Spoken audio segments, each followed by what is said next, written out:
Welcome to ECTV Live with David DeCosmo and yours truly, Rusty Fender. David is off today. David has the remnants of a hacking, nagging cough. His wife had it for a while, and I know I've had it for 4 weeks. And to try to do something live, the more you try not to cough, the more you want to cough. So hope you're feeling well, David, and hope to see you soon, my friend. Joining us today, of course, as always around this time of the year, is Janice Bevacqua with the Clark Summit Festival of Ice. Good to see you, Janice. Thank you for having me, and hi, Dave. Sorry we missed you today. Absolutely. He is home watching, I'm sure. How many years for the Clark Summit Festival of Ice? This is our 14th year. Wow, nothing like a successful run. Mm-hmm. And this year is another year with a theme. Absolutely, yes. Tell us. The Wizarding World of Ice. It's a Harry Potter themed this year, where we're going with all kinds of magical wizardry, ice carvings, and this year's a new addition, window paintings. And you showed me on your phone actually some of the incredible thematic paintings along the shops of Clark Summit. Tell us about those, Janice. We have a local artist that went out this weekend with some high school children from Abington Heights, and she painted, I think there's about 20 windows completed so far, and total there'll be about 30 to 35 windows, and they're all themed. There are some owls delivering mail, snowmen, Harry Potter, just wonderful themes throughout the whole town. Just wonderful to see, and the artistry is just fabulous. And such a detail-oriented as well with the train that was on there, and which you showed me. Just truly amazing, and it's goes back to the small town.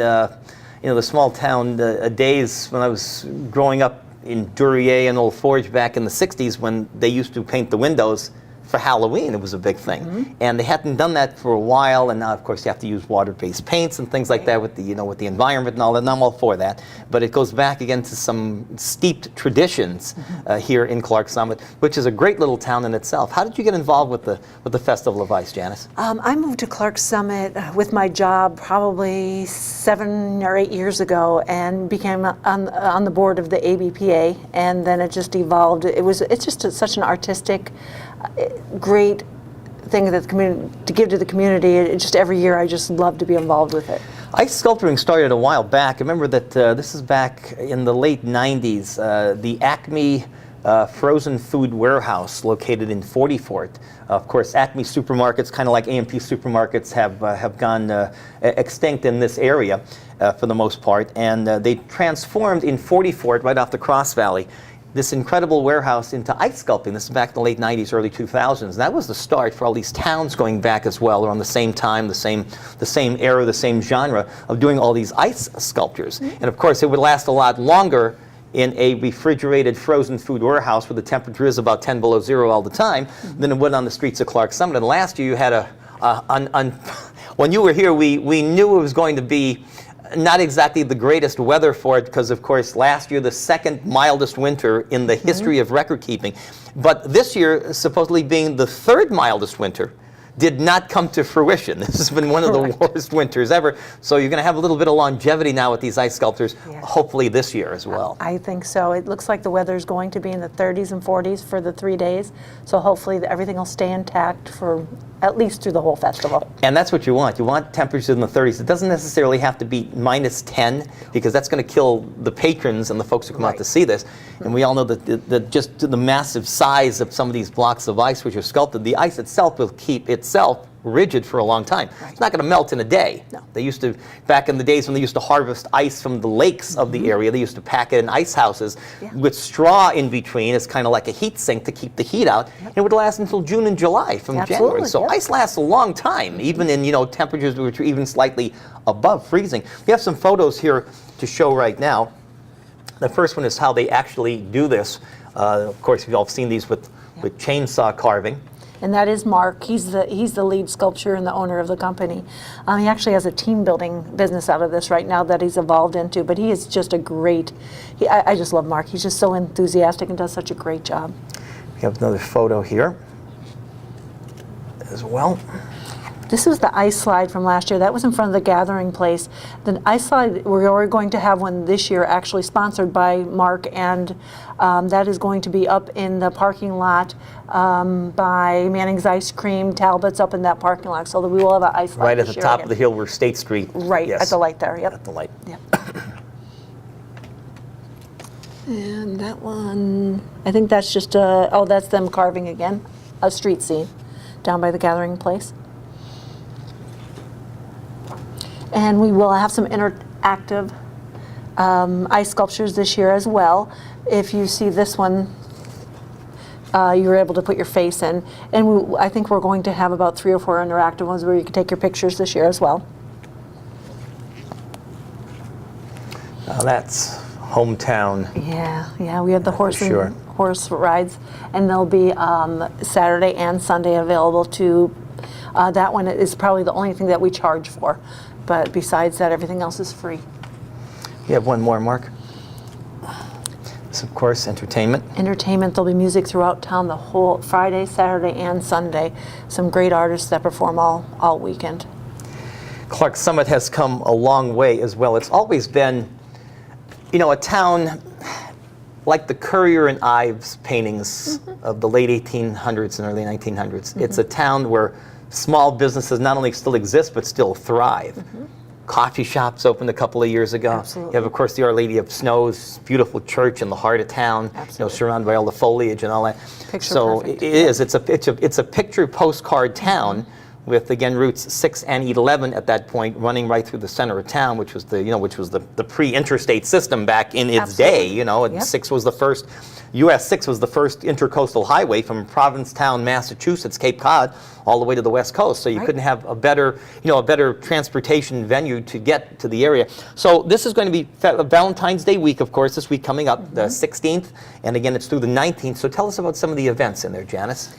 This year, another thing that we added, we're going to have a wine tent, a local winery from Old Forge, Mucello Family Winery.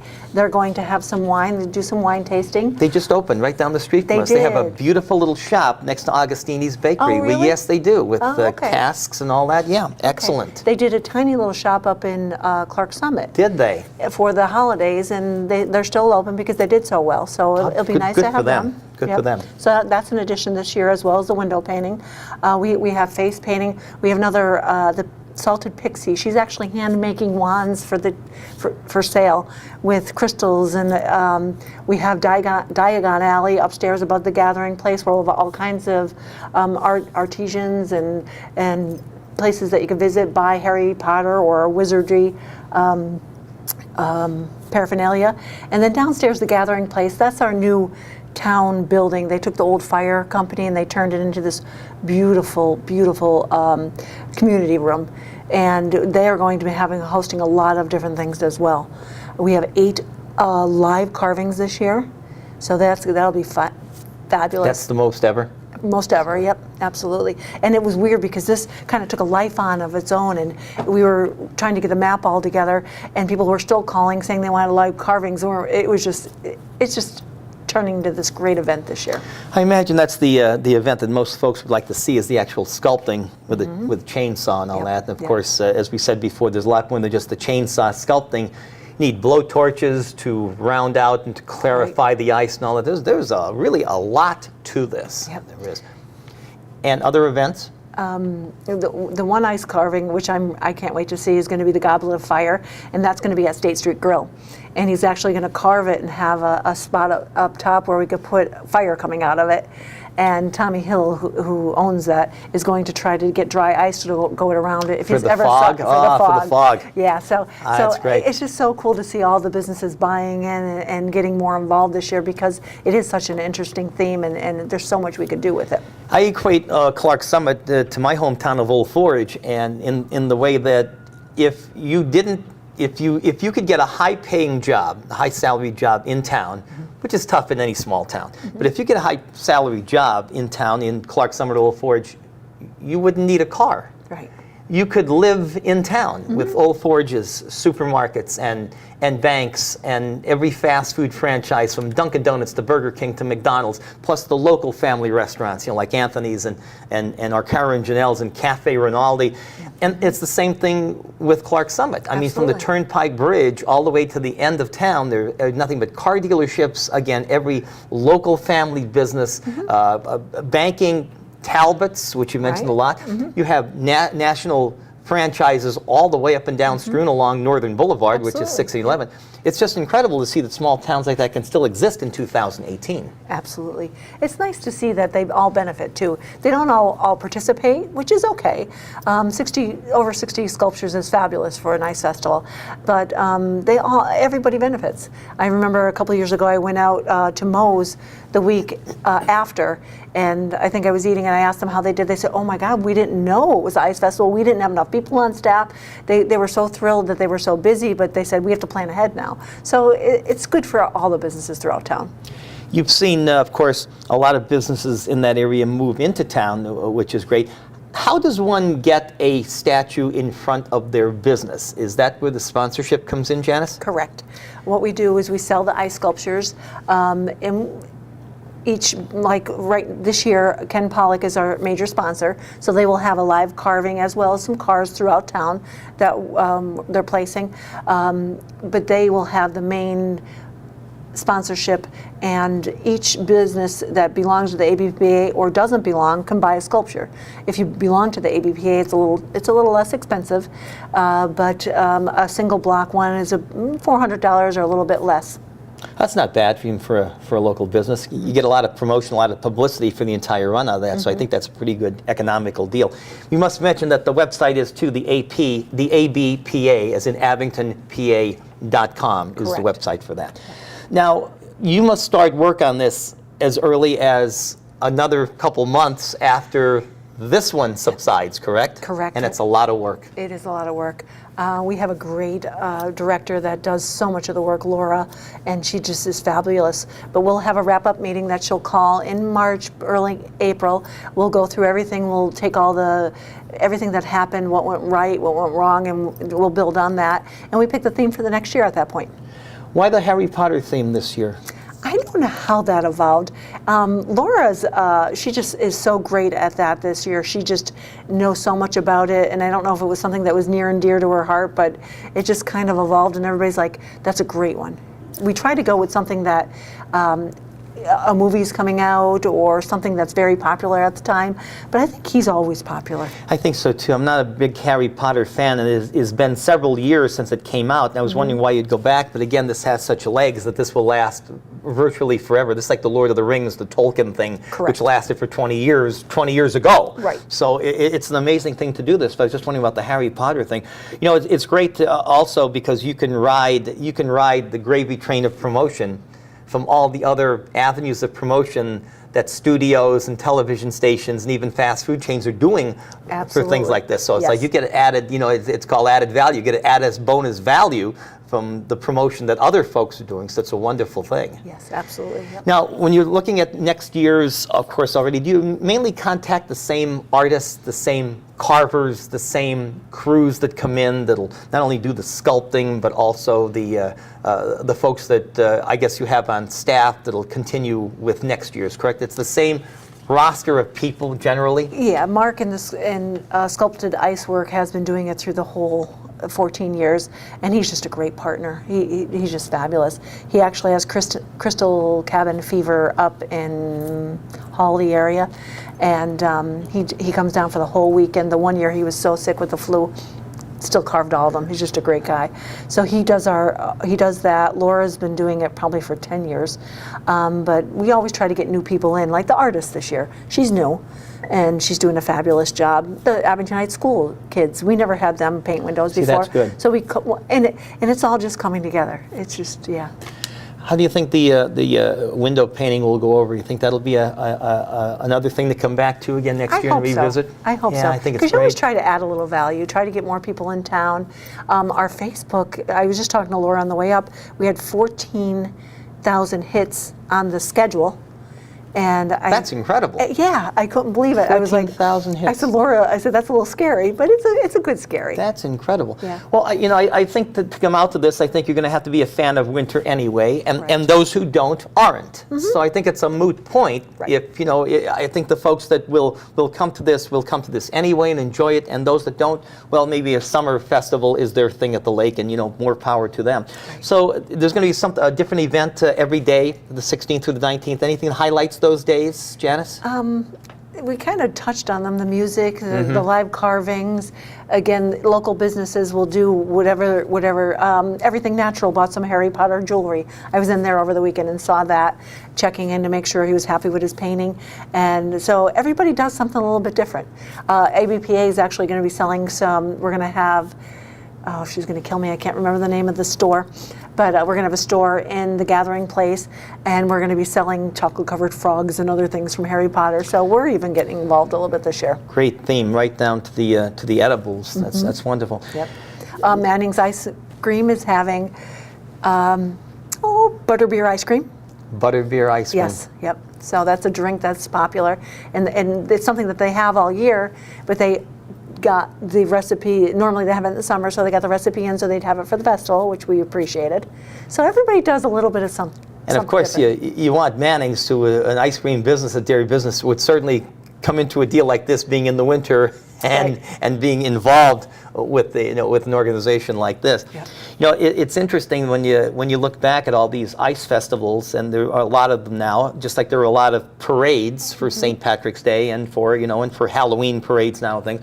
But it was good that 14 years ago you were in the minority as far as doing ice sculpting. Like I said, outside of a few warehouses in the area who did this as either a private or a public venture.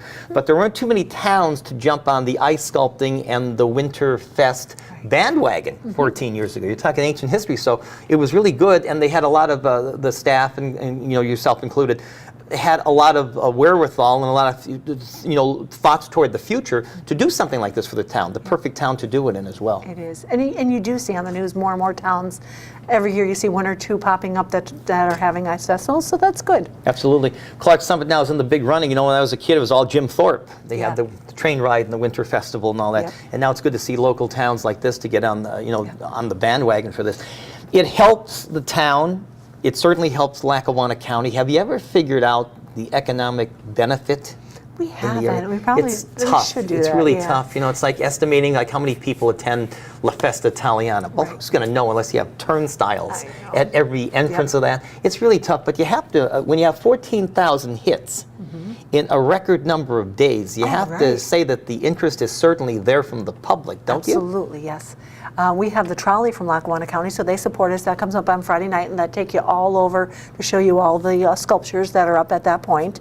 And two of our local council people will be sitting on it, which is mandatory for the trolley to come up. So that's another thing that will be on Friday night. So it's nice that they support us. They gave us a grant, an arts grant, to help with the festival. So it's nice to be part of Lackawanna County. Lackawanna County is very generous when it comes to arts. I mean, they not only do the Arts on Fire at the historic Scranton Iron Furnaces, they do a lot of things that folks don't know that they do. And it's like Lackawanna County is really, and not that Luzerne County isn't, but Lackawanna County is always in the limelight of doing things that's so beneficial to the arts. And that's a good thing in light of the recent Scranton School District, editing their program on arts and more for the sciences and STEM, which is science, technology, engineering, and math, the STEM program. It's good to see arts back. I think arts are very important. They are, absolutely. Very important. Yep. And especially the interest now with youngsters is dancing. Every movie from Dance on Down is all dancing, so I think the arts is extremely, extremely important. Kind of going back a little bit. Yeah, absolutely. So the 16th through the 19th, and of course the website, if you want to check this out, and add to the 14,000 hits is the ABPA, THE, AB, as in AbingtonPA.com. And let's again give us the rundown of the events once again from the 16th through the 19th this weekend. Janice? Friday night we have Family Fun Fair, and that's going to be held at the Gathering Place.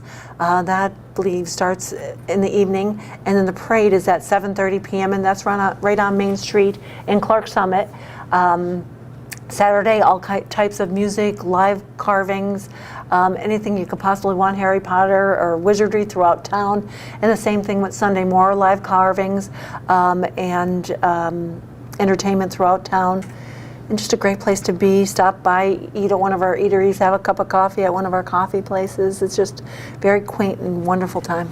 And of course, it's weather permitting, it's weather all the time. It's on regardless of the weather, and there's no admission, of course, for anything. Correct. So to support the local venues supports the actual mission of this festival. And I noticed that you received the Best Seasonal Event of the Reader's Choice isn't that Award. You nice? should have bragged about that at the beginning. What's Should wrong have with you? bragged That's how to about do that. promotion. No. That's how you promote things. That's right. The Best That's right. Seasonal Event. Yep. That is wonderful. The Reader's Choice poll. Yep. That is great. We hope that you have, again, better weather this year, and so far it looks good. It does. It It's looks really like it's good. gonna It be looks perfect. It does. You don't, Yes. again, you don't want I it hate to say 50. that, yeah. Well, you don't want it 50, and you really don't want it minus 10. Nope, nope. So, and some of your main sponsors again, Janice? Ken Pollock, Everything Natural, Crystal Cabin Fever. They're our main sponsors. What would you like to see in next year's Festival of Ice? If you had a theme, what would you pick next year? And of course, that's tough to estimate because you have to see what's hot next year. We're already looking Really? at it. Yep. And we're liking Star Wars or something in that The area. big comeback this year, this Yes. was the last year, was the 40th year, 76, 77, 77 through 2017. I think that'd be another smash. We thought so too. It's funny because I'm neither a Star Wars nor a Harry Potter fan, but that doesn't matter because most of the world is. I know. Yeah, it's like, I've learned more about Harry Potter in the last Really? 6 months than, yep. And me being an aerospace engineer, people would figure that I would have every Star Wars movie known. Absolutely. Not at all. I've never seen the originals. I've seen pieces of it. It's just really not my thing. But that would be a great suggestion because if you want to get the next best thing. And Laura did suggest it already. So Oh, did she? She's Yeah, on top Star of that. Wars. Yep. And again, you'd have to wait in the next 11 months to see if something will top that. But I don't think anything could top Star Wars, No, to be not honest with normally, you. yeah. That's incredible. So how can they reach you other than the website, or is that the best way? We're on Facebook. It's the Clark Summit Festival of Ice. We have our own Facebook page, and Laura, we try to get everything posted on there. We've been trying to every day post something else about another vendor that's going to be there, so you can kind of look through the history and see what we have. Michella Winery, the woman making the wand. So we're trying to give a little bit of teasers, put some windows out there, pictures of them, and just so people could see just a little bit to get them interested.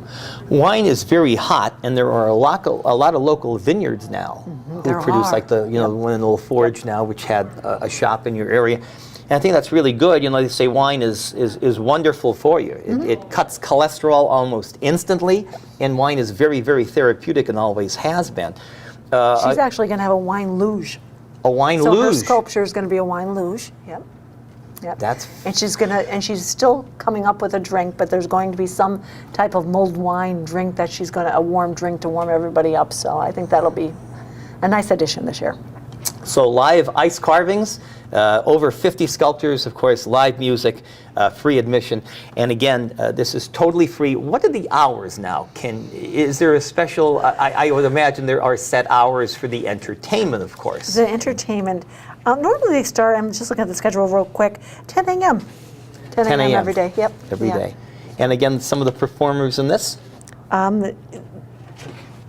DJ, I should have a list of those, but not off the top of my head. Do I not know? I apologize. The last sculpture carving, I believe, is at 6:30 at night. So it goes pretty. The 16th through the 19th Right, as well. correct. And again, on Facebook, and again on theabpa.com. So what do you see in the next 14 years? Do you see it getting bigger? Do you see it continuing? I hope so. We've had some interesting things.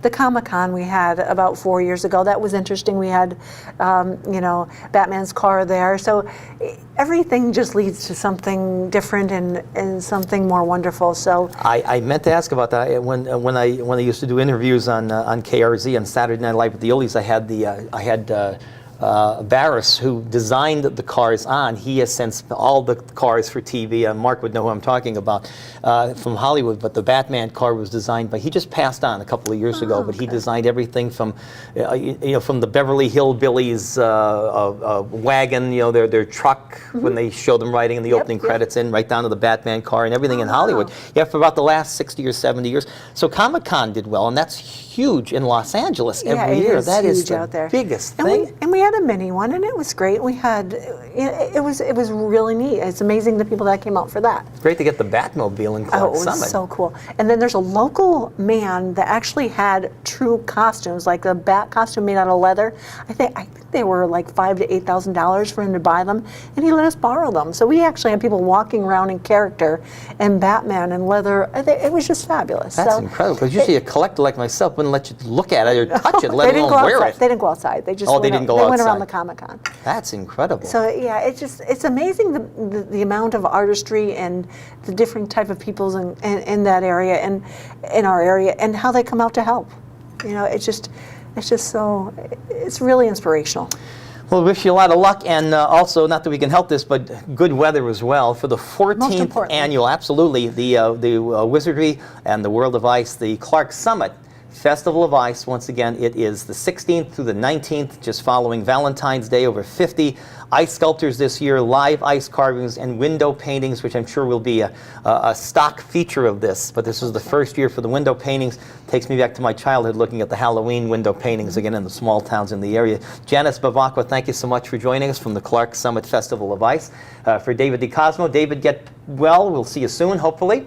For, of course, for ECTV Live, Mark McGlory, our technical guru. Thank you, Mark, for keeping us in focus. As David always says, I'm Rusty Fender. We'll see you soon back here on ECTV Live.